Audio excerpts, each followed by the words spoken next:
자, 이런 문제 또 나왔죠.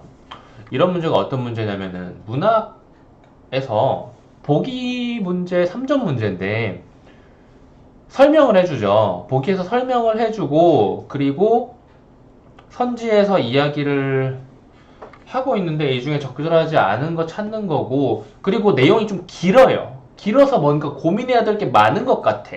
그런데 정말 편하게 보기만 보고도 풀리는 문제들이 있습니다. 그런 문제들을 확실하게 딱 이 문제는 이렇게 풀릴 거라고 정할 수는 없지만 이런 문제 중에서 보기만 보고 시도하는 게 괜찮은 경우가 덜어 있어요.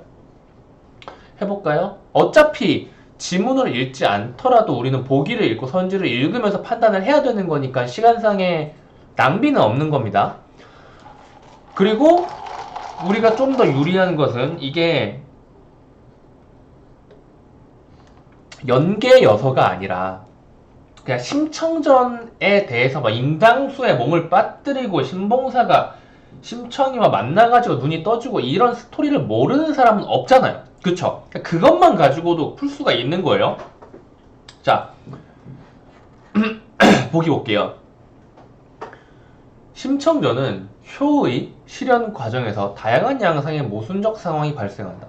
심청이 효를 실천하기 위해서 인당수의 몸을 던지는 자기 희생을 선택을 하죠.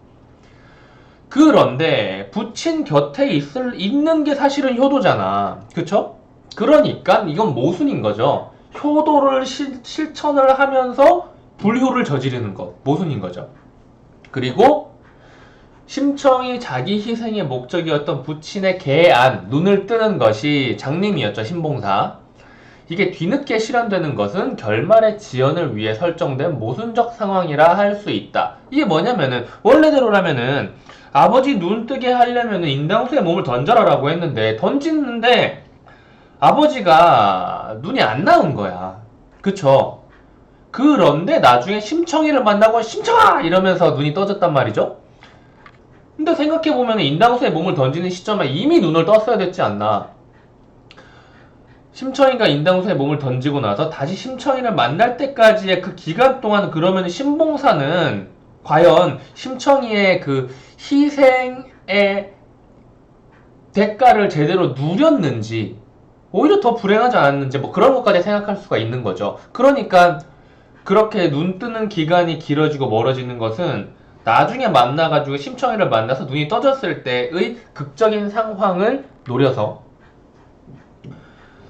만들어진 거죠. 이것도 역시 어떻게 보면은 모순적인 상황인 거고 심청의 효녀로서의 면모가 더욱더 강조되는 모습이라고 볼 수가 있겠죠. 사실 따지고 보면 두 개의 세계선에 심청이가 있다고 생각했을 때 팩트만 보고 말하면은 인당수의 만약 선택을 할 수 있다고 쳐요. 인당수의 몸을 던져가지고 그 즉시 아버지의 눈이 떠지게 한 심청이가 있고요.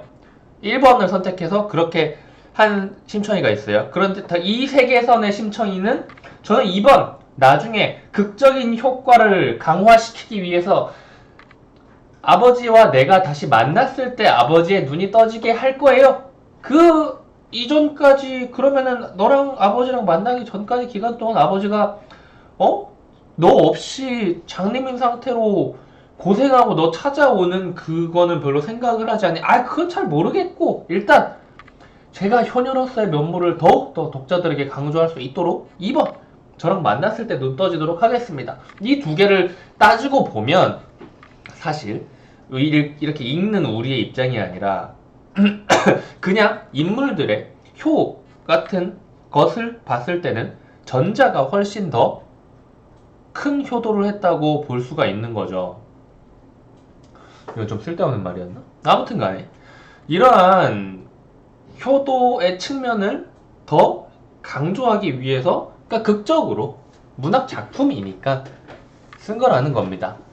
아무튼 이 보기는 이해를 했고 이제 선지를 볼 텐데 1번 선지부터 볼게요. 자, 눈 어두운 백발 부친과의 영영 이별을 근심?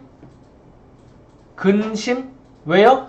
왜 근심해요? 지금 인당수의 몸이 빠지기 전이네요. 그쵸? 이별하기 전이니까. 그런데 이별을 해야 돼요. 왜? 아버지의 눈을 고치기 위해서. 모순적인 상황이죠?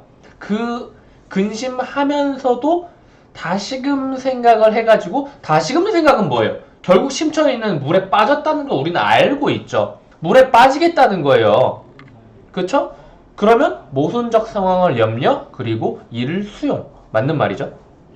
2번 심청이 이러다간 안 되겠다. 내가 살았을 때 할 일. 이거 뭐예요? 내가 살았을 때 인당수에 몸이 빠지면 죽는다고 알고 있잖아요. 그쵸? 그러니까 지금 이건 뭐예요? 부친 곁에 남아있을 때 생각을 하고 있는 거예요. 그래서 내가 아버지에게 효행을 하는 것 자체가 아버지에게 불효를 저지르는 내가 아버지 곁에 없어지는 모순적인 상황인 거죠. 그리고 내가 살았을 때 좀 이러이러한 대비적인 측면도 마련을 하고 있을 겁니다. 그리고 3번 심청이 어찌 아비 눈뜨리란 말을 듣고 그저 있으리요. 이거 뭐예요? 나는 몸을 빠뜨리겠습니다. 인당수에 내가 빠져 죽겠습니다 라고 이야기를 하고 있죠. 이 대사 자체에 집중을 한다면은 빠지겠다는 의미예요. 그쵸? 그러면은 뭐예요? 효행에 대해서 집중을 하고 있는 거지.